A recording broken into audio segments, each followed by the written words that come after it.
when it comes to the voice and its emphatic rejection. It's becoming clearer and clearer that the Prime Minister just doesn't get it. Now, a referendum's for keeps.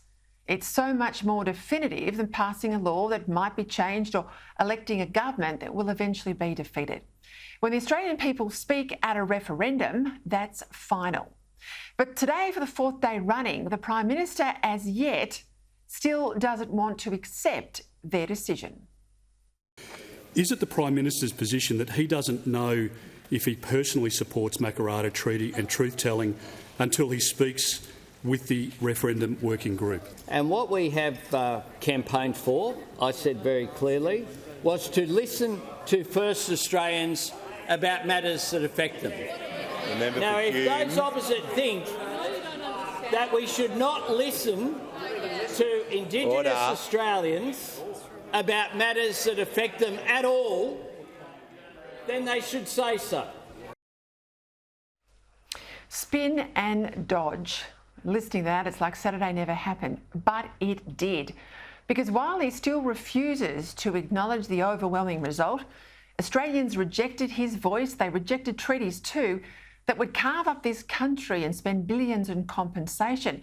They rejected so-called truth-telling as well, because unlike the elites, they see our national story as one of resilience and pride, not one of shame. But what else staggers me in all this fallout from the referendum is this. For months and months and months, Anthony Albanese denied that a treaty was on the table. But here he is in the immediate aftermath of that crushing defeat of his voice, and now he refuses to take treaty off the table. Wasn't on the table before the vote, now he won't take it off the table. So no treaty last week, but nothing but treaty this week. Now, it might be funny if it wasn't so serious. It might be funny if this bloke wasn't our national leader. Over and over and over again, he said the referendum had nothing to do with treaty. He said the Uluru Statement was just a one-page poster, that the voice was no more than a simple advisory committee. Unexpected. This isn't about a treaty, Ben. But there are three parts of the Uluru Statement. Yeah, and this is so not. You're talking about the voice. This is not about a treaty. But as part of treaty, which we guess will be a following step. This is not about a treaty. Do you foresee that compensation would be paid? This is not about a treaty. And there are three stages. So after we go through the voice, is it natural to assume that as part of treaty? No, it's not natural. Now, he said that to Ben Fordham, even though his government had already put money in the budget, some $6 million to a Makarrata or Treaty Commission, another $20 million plus yet to come. But those denials aside, it was always about the Indigenous separatists trifecta. All of it. Voice, treaty and truth. And we know that now because after Saturday's loss, he's still pushing on with the Makarrata Treaty Commission that as late as last week before the voice went down, he was denying was part of the plan. Indeed, people like me who said it was, well, they were called conspiracy theorists by Albanese. Well, who's telling the truth now?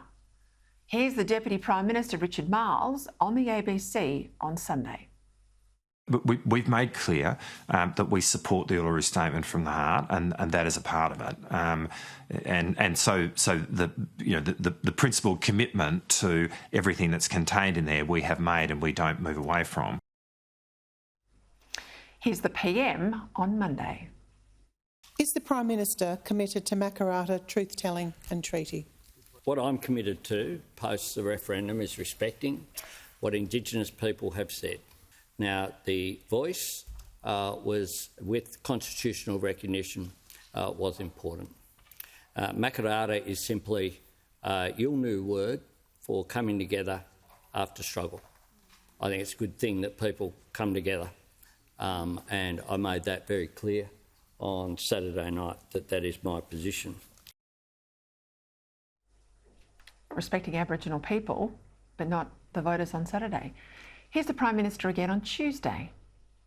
Will the Prime Minister be honest and upfront with Australians and inform the House whether or not he remains committed to a treaty and truth-telling process? What I have said very clearly is that I will give respect to Indigenous Australians who have asked for a week to consider their position. I think that is pretty reasonable. And again today. And what we have campaigned for, I said very clearly, was to listen to first Australians about matters that affect them. Give them the week, give them respect, but not, it would seem, the rest of us. Here's his hapless Minister Linda Burney, whose own electorate voted against the Voice proposal. Is the Minister still committed to treaty and truth-telling? The request for a voice to Parliament came from Aboriginal and Torres Strait Islander people. That's why we took it to a referendum. Of course, we respect the result and accept the decision of the Australian people. Our focus has always been on getting better results for Indigenous Australians. I think that's something that we all agree on. Now, like her boss, Burney too keeps just dodging questions on treaty. I mean, what don't these people understand about your vote on Saturday?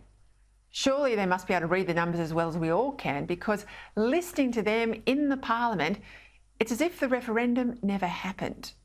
And yet it would appear they're hell-bent on a Makarrata Treaty Commission, while at the same time, you heard her there about practical solutions, at the same time rejecting a Royal Commission into child sexual abuse in remote Indigenous communities.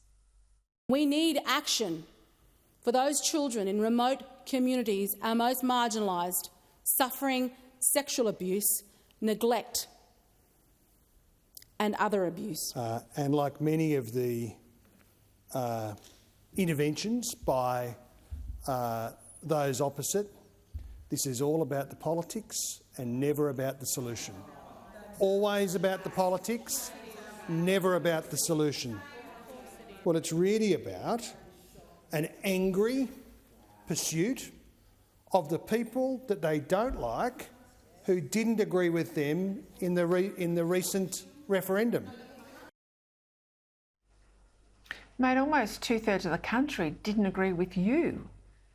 Labor too are refusing to back an audit into the spending of billions and billions of dollars the taxpayers put on the table, but that is not reaching people and closing the gap. Now, I can't think of anything more calculated to offend voters than this. Could well make this Albanese government a one-term government. It's just not right that a government can have a referendum and then try and ignore the result. But if the Albanese government persists with treaty and truth despite the weekend's vote, it will be a clear case of telling the Australian people that they don't really matter, that democracy doesn't matter. And if that's where we are, look overseas, that's about as dangerous a place as any for Australia to be in.